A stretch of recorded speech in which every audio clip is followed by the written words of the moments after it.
Bonjour à tous, ça me fait plaisir de vous retrouver enfin pour enregistrer cette petite vidéo et de partager ce moment avec vous. Alors, quelles sont les nouvelles? C'est un peu ça que je vais vous raconter aujourd'hui. Alors, si vous êtes nouveau sur cette chaîne, soyez les bienvenus. Il n'y a rien d'extraordinaire, c'est juste que je propose de partager mon expérience de vie, ma tranche de vie aujourd'hui. Voilà, depuis que j'ai perdu ma sœur jumelle, elle est morte du cancer il y a 6 mois, je me suis retrouvée complètement désemparée par la vie et surtout très très isolée. Je sentais que même si j'avais ma famille autour de moi et mes amis, j'avais besoin de parler à des gens qui étaient en deuil. C'est pour ça que je suis venue créer cette chaîne, pour vous retrouver, vous, qui êtes aussi en deuil, et avoir cette occasion de créer cette petite communauté entre nous et de pouvoir communiquer sur ce qui nous fait mal. Voilà, parce que les autres, les amis, la famille aussi, ça dépend à quel niveau de proximité on est, mais ils ont une vie à vivre eux-mêmes, quoi. Et on peut pas trop compter sur eux non plus. Donc, parler à vous, c'est parler à des gens qui sont comme moi, et voilà un peu. Je vous parle de ça parce qu'il y a des personnes qui m'ont posé la question, que je trouve évidemment très intelligente. C'est pourquoi parler de tout ça sur YouTube à des gens qu'on ne connaît pas. Moi, j'ai l'impression de vous connaître. Il y a certaines d'entre vous qui me suivaient depuis vraiment le début et qui avaient regardé vraiment les vidéos, qui me suivaient au quotidien. Pour moi, on se connaît. Voilà. Alors bien sûr, je ne vous vois pas. On n'a pas besoin de mettre forcément une image sur quelqu'un. Avec ce que vous m'écrivez, ce que vous me racontez de votre vie, pour moi, on est sur exactement la même expérience et sur la même épreuve de vie. Et pour moi, ça me suffit largement à me sentir entourée. Et quand j'enregistre ces vidéos, c'est pas que pour moi, pour me faire du bien, pour raconter mes émotions, etc. Parce que comme vous le savez, j'ai quand même une psy, donc je suis suivie en thérapie, mais parce que vous êtes dans la même situation de souffrance que moi, et je pense que vous êtes vraiment les mieux placés pour comprendre ce que je suis en train de vivre. Voilà, donc je parle, mais je parle aussi à votre nom, à vous, et puis j'attends vos réponses, et voilà. C'est vrai que j'en profite aussi pour faire une parenthèse, une deuxième parenthèse, c'est que j'ai pas répondu à de nombreux commentaires que vous avez mis. Je suis très en retard sur ces commentaires, ça ne me ressemble pas à ce point. C'est que je passe vraiment par un moment où j'arrive plus à communiquer, et j'ai pas envie de parler pour juste répondre comme ça. Voilà, je sais que j'ai tous ces messages-là, je les ai tous lus, je les ai reçus au moment où j'ai posté les vidéos. Donc en fait, l'effet bénéfique de vos messages, je les ai bien reçus au moment où il le fallait. C'est juste que j'étais pas capable de répondre à ce moment-là. Donc soyez sûrs que je vous en remercie et que ça n'a pas été des messages pour rien. Bien au contraire, en fait. J'ai vraiment eu beaucoup de soutien et je vous en remercie. Vous allez remarquer aussi que j'ai mis de côté un certain nombre de vidéos parce qu'il fallait tourner la page. Voilà. J'ai besoin de tourner la page et d'ouvrir une nouvelle page. Comme je vous l'ai expliqué, là, il y a 2-3 vidéos de ça, une envie de démarrer quelque chose de nouveau. Et pour ça, il faut aussi laisser la place. Donc, voilà, c'est pour cette raison que vous ne les voyez plus, parce que je n'ai pas vraiment envie de revenir sur ce qui s'est passé, en tout cas pas tout de suite. Donc je vous propose de venir avec moi et d'aller vers l'avant et d'aller vers une nouvelle tranche de vie, j'allais dire, une nouvelle expérience du deuil. On continue, on est toujours les mêmes et on continue, voilà. Alors, pour terminer cette parenthèse, donc si vous êtes nouveau sur cette chaîne, soyez les bienvenus encore une fois. Vous pouvez aussi choisir de vous abonner à cette chaîne. Ça vous permet de rejoindre notre petite communauté et, comme je le disais, écrire des commentaires, partager votre expérience. Vraiment, sentez-vous libre de raconter votre histoire. Et puis les uns les autres, les unes les autres, on lit les commentaires. Donc on est vraiment une communauté, même si ça n'est pas l'objectif premier d'une chaîne YouTube. C'est le seul moyen que j'ai trouvé de faire ça. Donc je viens vous chercher là où vous êtes, et puis vous venez me trouver là où je suis. Voilà. Et puis si ça vous plaît de continuer, vous pouvez mettre un petit pouce sur la vidéo, et ainsi de suite. Vous connaissez la chanson. Donc c'est vrai que pour en revenir donc à comment ça va. Écoutez, je n'arrive pas à savoir comment je vais. Je me trouve très bizarre. je me trouve très bizarre. J'ai des très très grosses fatigues depuis une dizaine de jours. Je me rends compte que vraiment j'ai l'impression qu'il y a un passage qui a été fait. C'est-à-dire qu'avant je travaillais en karma yoga dans la ferme de permaculture ici. Et puis finalement je suis passée à autre chose. Je n'ai plus du tout de contact avec cette ferme. Et en fait depuis ça je me sens beaucoup mieux. Alors c'est très étonnant parce que comme vous le savez, pour ceux qui avaient suivi les vidéos quand elles étaient disponibles, j'étais vraiment très très heureuse de faire ça, tellement heureuse de faire ça. Et je pensais pas que j'allais réussir à me détacher comme ça. Mais en fait, j'ai beaucoup de chance aujourd'hui parce que je suis dans une autre mission, dans un autre karma yoga, où je travaille avec une personne qui est très saine. Voilà. Très très saine et du coup c'est devenu très agréable. J'ai vraiment beaucoup de plaisir à venir travailler, ça n'a plus rien à voir ce que je fais, mais j'ai beaucoup de plaisir à le faire. Je me sens respectée, je me sens valorisée, je me sens à ma juste place, c'est-à-dire ni trop ni moins. On n'est pas en train de s'extasier sur ce que je fais, c'est juste que je fais ce qu'il y a à faire et l'impression en retour c'est que les choses sont justes. Et ça, comme ça fait du bien, vous imaginez pas à quel point. C'est juste parfaitement aligné avec les choses. Je sais pas comment vous expliquer. Mais alors, l'envers du décor, enfin le revers de la médaille, je sais pas comment on peut dire ça, c'est que ça me laisse plus de place en fait pour de nouveau ressentir la douleur de la perte de ma sœur. En fait, c'est vrai que quand j'avais des problèmes, c'était horrible, hein, c'était horrible de vivre ça. Mais je me prenais la tête et j'avais pas beaucoup de place pour penser à ma sœur. Et là maintenant en fait, c'est revenu. Là je suis en crise, hein. Je suis de nouveau au creux de la vague. Je reprends la même expression, mais je recommence à penser à ma sœur de façon très très intense. Je me remets à pleurer vraiment très très fortement. Je suis inconsolable. Là de nouveau, je suis complètement inconsolable. Je souffre beaucoup. J'ai l'impression que de nouveau, je commence à m'apercevoir que c'est comme des petites bribes qui montent comme ça, où je monte à la surface, où je me dis mais non, mais en fait je ne vais vraiment plus jamais la revoir. Et ça me détruit en fait, ça me détruit vraiment.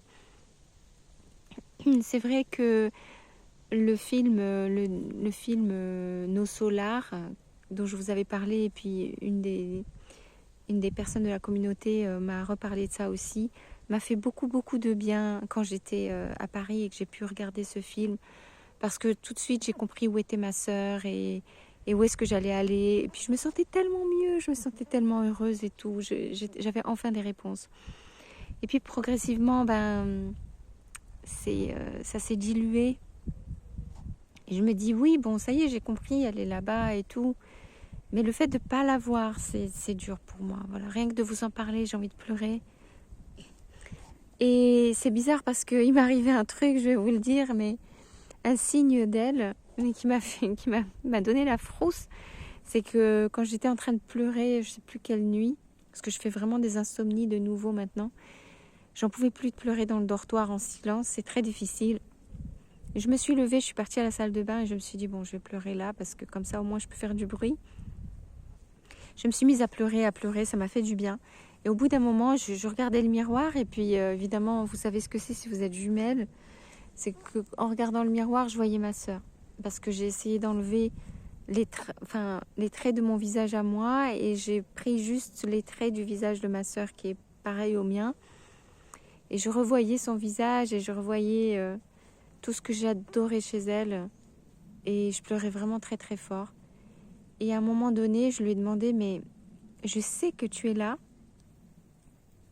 mais en même temps, je doute parce que je ne te vois pas et je ne t'entends pas. C'est trop difficile, en fait, d'avoir une conviction sans être capable de le prouver, en fait. Et je lui ai dit, mais dis-moi si tu es là. Et là, il y a toutes les lumières qui se sont éteintes d'un coup. Je me suis retrouvée dans le noir total. Il n'était pas loin de minuit. J'ai eu la grosse peur de ma vie. Je me suis retrouvée toute seule. En fait, quand je dis toutes les lumières sont éteintes, ce qu'on a un grand couloir avec des salles de bain et toutes les lumières sont automatiques. Donc, quand il y a quelqu'un dans le couloir ou dans la salle de bain, la lumière reste toujours allumée. Et c'est au moment où la personne s'en va et les portes sont fermées que les lumières s'éteignent immédiatement. Et là, moi, j'étais dans la salle de bain et puis en plus, j'étais en train de bouger. Donc, c'est pas comme si j'étais immobile. Et on peut croire qu'à ce moment-là, il n'y a plus personne, les lumières s'éteignent. Pas du tout, j'étais en train de bouger. Donc, et là, toutes les lumières se sont éteintes. Ça a fait un truc dingue. Où tout d'un coup, je voyais plus rien. Je voyais rien, c'était le noir complet. Et j'essayais de voir la fenêtre et puis je voyais bien que je voyais rien. J'ai eu très très peur et je me suis remise à bouger et au bout de quelques instants, la lumière s'est rallumée.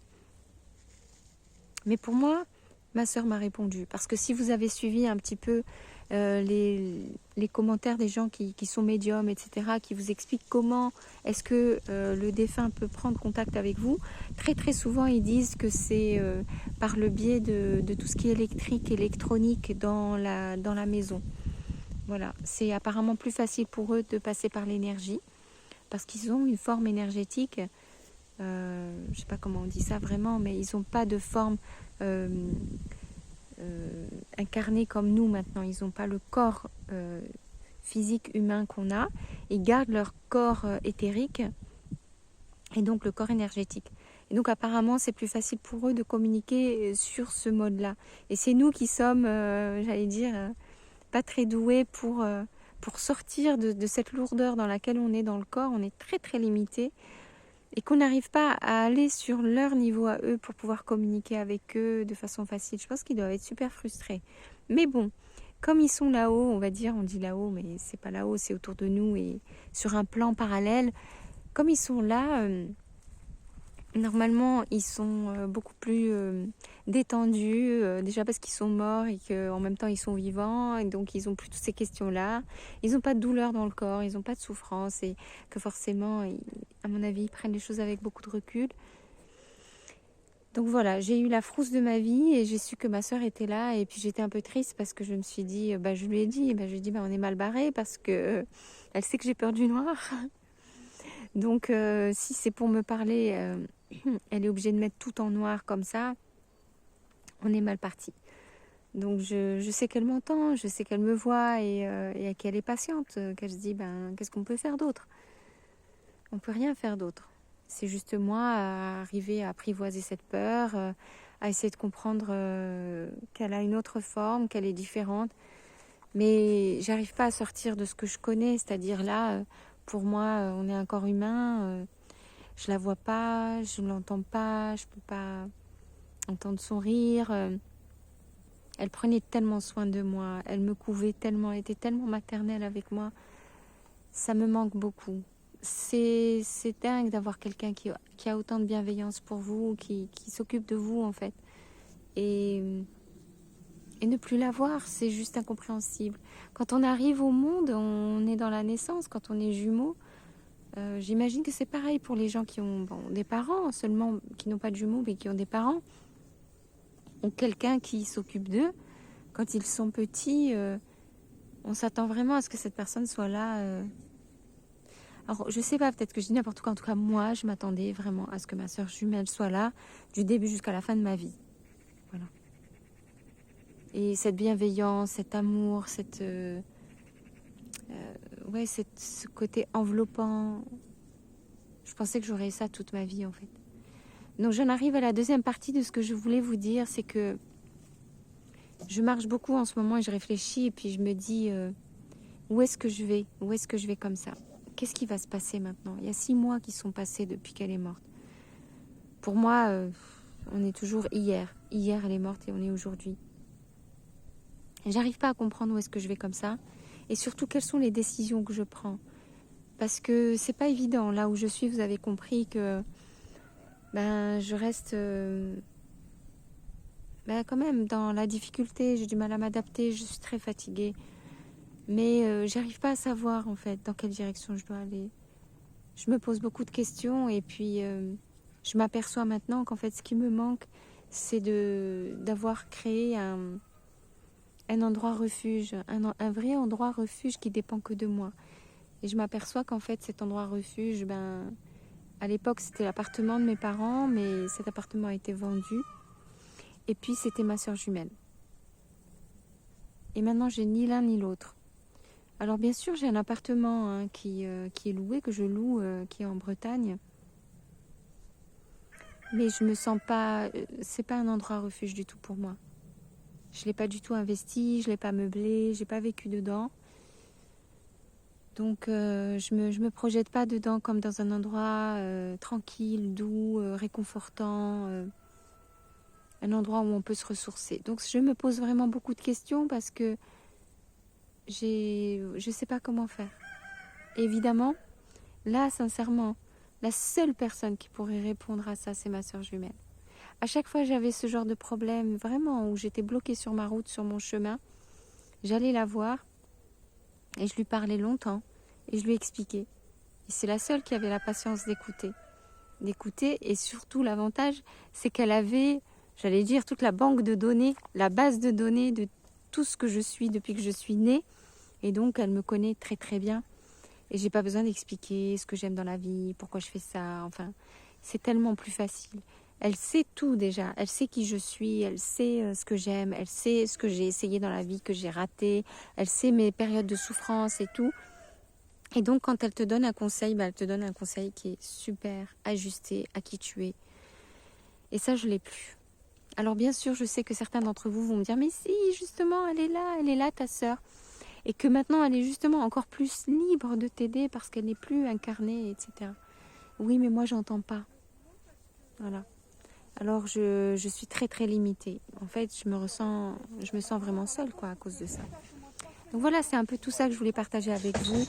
Et voilà, je mets peut-être un peu plus de temps en ce moment pour enregistrer des vidéos, mais parce que je suis dans ces réflexions-là. Et vous verrez que je pense que c'est peut-être une période normale où il faut accepter aussi des moments comme ça. Il y a eu une période où il y a eu vraiment une nécessité d'enregistrer tous les jours. J'étais dans un vrai besoin de parler. J'étais tellement en souffrance, j'étais tellement dans la douleur et dans l'incompréhension de ce qui se passait. J'ai vraiment eu besoin de vous et je vous remercie parce que vous avez vraiment été là. Vous avez vraiment été là au rendez-vous. Là, je suis dans une autre phase de réflexion, d'introversion, de doute, de fatigue, mais en même temps aussi de satisfaction parce que je me sens libérée des problèmes que j'avais. Donc voilà, je voulais vous raconter un peu tout ça. Et puis vous dire que les vidéos continuent. C'est juste que je vais mettre peut-être un peu plus de temps avant d'enregistrer de vidéos. Avant, je les faisais à peu près tous les jours. Et là, j'ai un peu plus de mal. Mais je suis toujours là et je pense toujours à vous. Donc, continuez si vous le souhaitez. Moi, ça me fait toujours autant plaisir de vous lire dans vos commentaires. Et puis surtout de partager ce que vous faites vous pour arriver à vous en sortir quand vous tombez sur des épreuves de vie alors que vous êtes déjà dans une très grande souffrance à cause du deuil. Et puis simplement trouver les bonnes solutions pour aller mieux, quoi. Qu'est-ce qu'on peut faire pour aller bien, pour se sentir bien, parce qu'on n'a pas le choix, parce qu'on est vivant, on est là. Donc qu'est-ce qu'on peut faire? Voilà, écoutez, encore une fois, restez connectés sur cette chaîne, abonnez-vous si ce n'est pas déjà fait, un petit pouce pour la vidéo et on se retrouve très très bientôt pour une prochaine vidéo. Prenez soin de vous et j'essaye de faire pareil.